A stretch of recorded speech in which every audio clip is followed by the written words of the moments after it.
অচেনা অজানা বিবেকানন্দ শঙ্কর বিদ্যাসাগরের চাকরি হারিয়ে সিটি স্কুলে একটি মাস্টারি চাকরির জন্য শিবনাথ শাস্ত্রী মশাইকে ধরাধরি করছিলেন নরেন্দ্রনাথ। বলা বাহুল্য, শাস্ত্রী মশাই দায়টা এড়িয়ে যান। আরও বলে রাখা ভালো, প্রায় এই পর্বে রামকৃষ্ণ ভক্ত শ্রীম নিজেই বিদ্যাসাগরের রোশনালে পড়েছিলেন। অসুস্থ রামকৃষ্ণের ওখানে ঘন ঘন যাতায়াতের জন্য ছেলেদের পরীক্ষায় ফল আশানুরূপ হয়নি। এমন ইঙ্গিত পাওয়ায় মান সম্মান রক্ষার জন্য ভবিষ্যতের কথা না ভেবেই মাস্টারমশাই প্রধান শিক্ষকের দায়িত্ব থেকে পদত্যাগ করেন। ঠাকুরকে যখন তিনি খবরটা দিলেন, তখন অসুস্থ শ্রী রামকৃষ্ণ 3 বার বললেন, ঠিক করেছ, ঠিক করেছ, ঠিক করেছ। চাকরি বাকরির ব্যাপারে ঠাকুরকে এত সাপসুপ কথা বলতে আর কখনো শোনা যায়নি। সৌভাগ্যবশত শ্রীমকে অন্য চিন্তায় কাতর হতে হয়নি, কারণ স্যার সুরেন্দ্রনাথ ব্যানার্জি মহাশয় তার নবপ্রতিষ্ঠিত রিপন স্কুলে সাদরে ডেকে নিয়ে যান বহুগুণের অধিকারী মহেন্দ্রনাথ গুপ্তকে। কিন্তু ভবিষ্যতের বিবেকানন্দ, শোনা যায় তিনি গয়ার কাছে কোনো জমিদারি সে রাস্তায় সামান্য একটা কাজ জুটিয়েছিলেন, যদিও শেষ পর্যন্ত সেখানে যাওয়া হয়নি। কারণ বাবার মৃত্যুর 1 বছর পরে 1885 সালের মার্চ মাসে নরেন্দ্রনাথ গৃহত্যাগের সিদ্ধান্ত নিয়ে ফেলেছেন বলে আমরা আন্দাজ করতে পারি। এইসব বর্ণনা পাঠ করেই নিন্দুকরা সময় বুঝে বাঁকা প্রশ্ন তুলেছেন, ইনি কি অভাব সন্ন্যাসী না স্বভাব সন্ন্যাসী? মেট্রোপলিটন স্কুল থেকে বিতাড়িত হওয়ার পর নরেন্দ্রনাথ আরও কিছু করেছিলেন, এমন ইঙ্গিত অন্য কোথাও না থাকলেও উচ্চতম আদালতের নথিপত্রে তার একটি বক্তব্য ইদানিং আমাদের নজরে পড়ে যায়।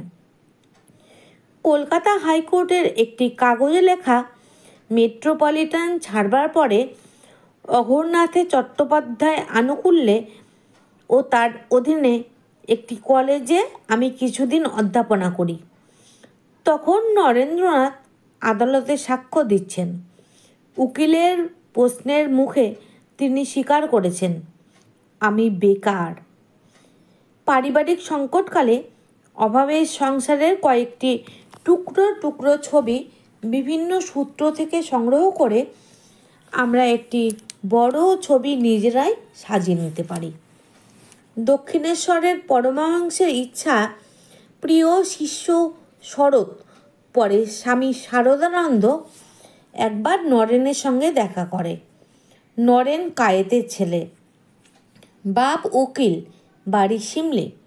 এইটুকু ইঙ্গিত পেয়ে 1885 সালে জ্যৈষ্ঠ মাসে কলেজ ফেরত শরৎ নরেনের গৌরমোহন মুখার্জি স্ট্রিটের বাড়িতে হাজির। কেবল একখানি ভাঙ্গা তক্তপোষের ওপর তুলা বের করা একটি গদি, 2-1টা ছেঁড়া বালিশ, আর পশ্চিম দিকে একটা কালো মশারি পেরেকের ওপর গুটানো।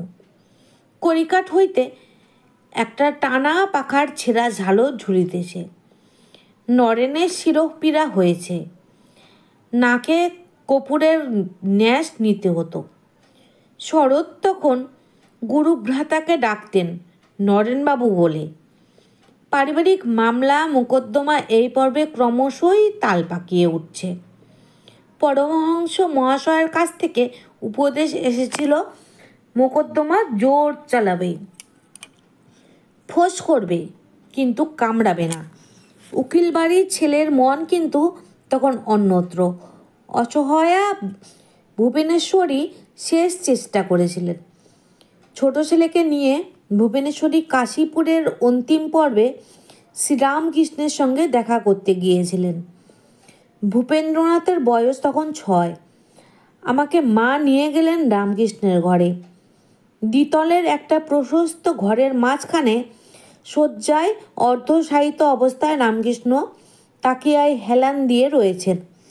ঘরে ঢুকতে তিনি আমাদের উভয়ের দিকে তাকিয়ে বললেন, ডাক্তার আমাকে কথা বলতে নিষেধ করেছেন। কিন্তু আপনার সঙ্গে আমাকে কথা বলতেই হবে। আপনি এসেছেন, ভালোই হয়েছে। নরেনকে আপনার সঙ্গে ফিরিয়ে নিয়ে যান। গিরিশ ওরা সকলে মিলে ওকে সন্ন্যাসীর পোশাক পরিয়েছিল, কিন্তু আমি তখনই বাধা দিয়ে বলেছিলাম, তা কেমন করে হয় নরেন? তোমার বিধবা মা এবং একটি শিশু ভাই রয়েছে দেখবার। তোমার তো সন্ন্যাসী হওয়া সাজে না। এ কথা বলার পরে নরেন্দ্রনাথ মা ও আমার সঙ্গে বাড়ির দিকে রওনা হলেন। আসবার সময় ঘোড়ার গাড়িতে বসে মা নরেন্দ্রনাথকে রামকৃষ্ণের কথাগুলো বললেন। নরেন্দ্রনাথ উত্তরে বললেন, তিনি চোরকে বলেন চুরি করতে আর গৃহস্থকে বলেন সজাগ থাকতে।